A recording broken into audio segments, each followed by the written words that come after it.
Bismillahir Rahmanir Rahim. Assalamu alaikum wa rahmatullahi wa barakatuh. In today's video, we are up to learn the exit point of letter Qaf and Kaf. Qaf and Kaf. A lot of people think that they sound same, but in reality, in Arabic language, they are not same. Qaf is a bit heavy, and Kaf is soft and light.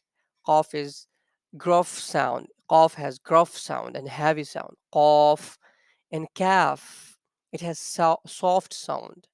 It is a light letter. Got it? So inshallah, in this video, you would learn how to say them perfectly according to Arabic rules. Let's talk about Qaf first, which has two dots at top.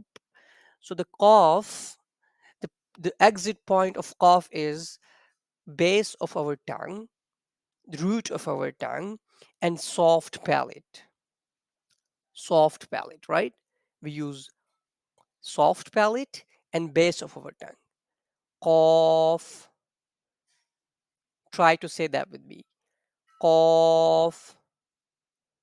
Cough. There you go. Here. Look at the arrow, which is pointing toward the base of the tongue and also toward the soft palate. Cough. Cough. This one is cough, which is heavy sound, right? Gruff one.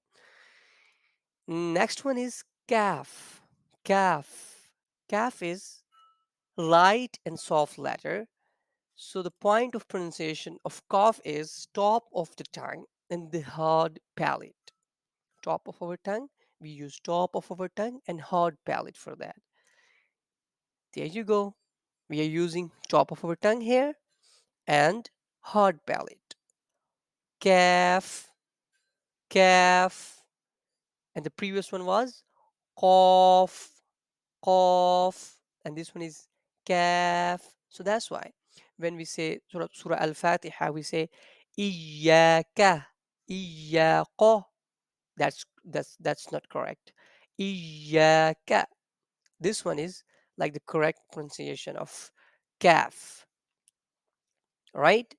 Qaf is heavy letter and Kaf is light and soft letter. I hope I made that thing clear for you. Inshallah ta'ala, we would talk about more letters and their exit points and makharij in our next video. Assalamu alaikum wa rahmatullahi wa barakatuh.